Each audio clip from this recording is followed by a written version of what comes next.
Hello, my friends. I have 7 big stories for you today, and it just feels like the world is unraveling. Okay, let's start here. Russia suspected Ukrainian attack Navy Day parade, state TV says. So a few days ago, the defense minister from Russia was contacting the American defense minister, and he talked about don't do something, and it looks like this is what it was. Russia had suspicions that Ukraine planned to attack Russia during the Navy Day parade, which was attended by President Vladimir Putin last month, and Moscow contacted Washington about its concerns, Russian state television reported. Russian television said that the details, now you can't necessarily believe Russian television, I understand that as a caveat, but wow, Russian said that the details were a state secret and provided no further details. The New York Times reported that Austin had taken a call from Belousov on July 12 about covert Ukrainian operation planned against Russia that Moscow believed had the blessing of the United States, like that the U.S. has to approve everything or something. Still, the Russian concerns were taken seriously enough for Washington to contact Ukraine and caution Kyiv that if it was planning such an operation, it should not carry it out. Okay, so what is it that they were not supposed to carry out? Okay, so Russia's deputy foreign minister said during a broadcast on state TV Channel 1 that U.S. intervened in a plot that would have led to a new escalation. The signal from our military leadership and the Minister of Defense to our American counterparts must have had an impact. Russian news outlets, including state-run RT, reported that Ukrainian intelligence services were preparing an assassination attempt on Putin and Belousov at the Navy Day parade in St. Petersburg. Wow, that would have been something. That would have been quite an escalating event. Newsweek couldn't independently verify the reports and has contacted Ukraine's foreign ministry for comment by email. Now, we don't know that that's what it was, but if that was it, that would have, wow, yeah. Okay, second big story. So Kamala Harris just selected Tim Waltz as her running mate. Now, I'm not going to belabor this story. I talked about this story, and this is Tim Waltz here. I talked about this story, and here's how Democrats and Republicans will see Tim Waltz. I'm trying to explain. Democrats will see it this way. Republicans will see it that way. I'm not advocating for anyone. I'm just trying to provide context so that you understand how this is going to go. Okay, you can go see that. I just posted that just before I started recording this. Okay. This is actually game-changing. Ex-Trump advisor Kellyanne Conway registers as a lobbyist for Ukrainian oligarch. Now, if you think that Vance has the president's ear, Kellyanne Conway worked with President Trump for almost 4 years as his pollster. She is probably his most trusted advisor. Listen to this.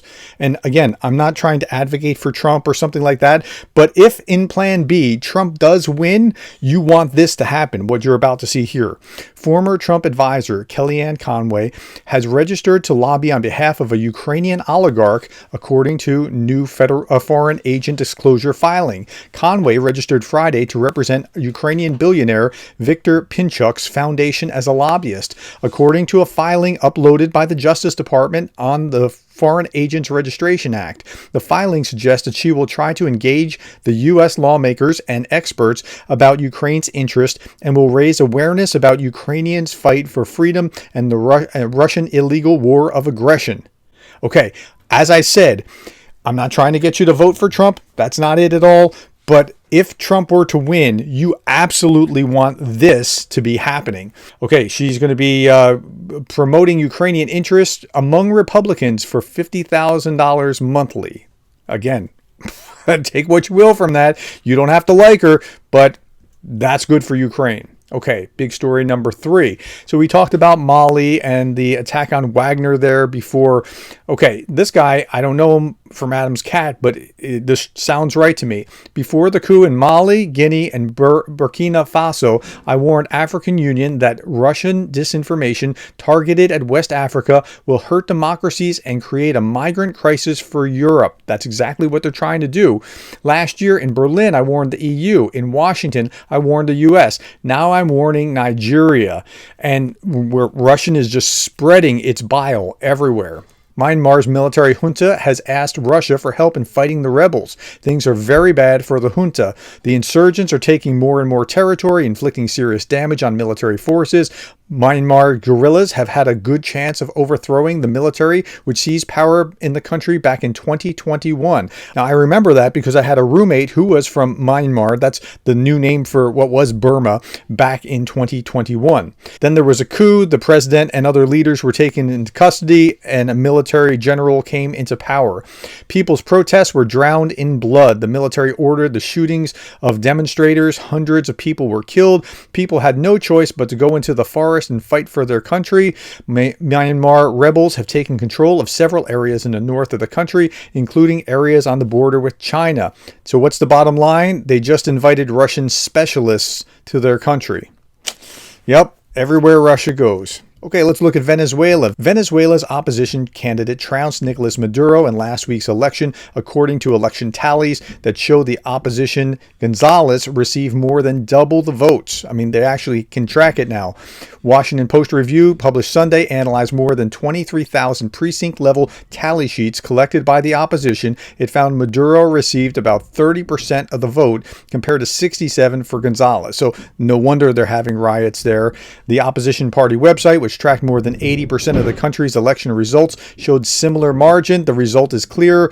Gonzalez said he obtained more than 67% of the votes.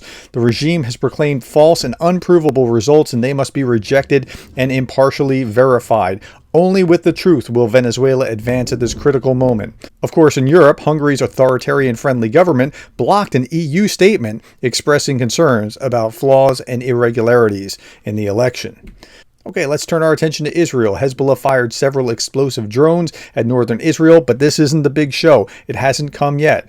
And Saudi Arabia was comparing the Islamic Republic of Iran with Nazi Germany. Now, I've seen these kind of statements before. Now, the Saudis don't really like the Iranians, and they were actually helping the US and the UK and Israel shoot down the barrage from Iran the last time that they had that 300 missile barrage. Yeah, they're not, the Arab world is not monolithic. The Saudis really don't like Iran. Okay, I didn't talk about this because it didn't really relate to Russia and Ukraine, but just as more evidence that the world feels like it's on fire, in Bangladesh, which is a democracy that's becoming increasingly authoritarian, the prime minister just fled after there were protests and a prison break and authoritarian crackdown where many people were injured. And so the protesters forced their way into the prime minister's residence. She fled the country. And now, right now, there's a government in charge that's like a temporary caretaking government. And they put Muhammad Yunus as the chief advisor to the interim government. That made me feel a lot better. Muhammad Yunus wrote a book about that I used in one of my classes, Banker to the Poor. It's about micro-lending and how he transformed banking for the poorest of the poor in Bangladesh. And he's a really good guy, Nobel Prize winning economist. Okay, here's Darth Putin. U.S. officials are warning that Iran is making preparation against Israel for a large-scale demonstration of just how terrible Russian weapons are. I think that's perhaps true. And then this, I saw, like, this is how I feel about the state of the world right now. But the polar bear gets it. He knows, don't just walk or even worse, jump on it. Like, we need to be very, very careful right now. All right. Thank you for your time. Thank you for the likes, the shares, the subscribes, and thank you for being the kind of person that cares about Ukraine.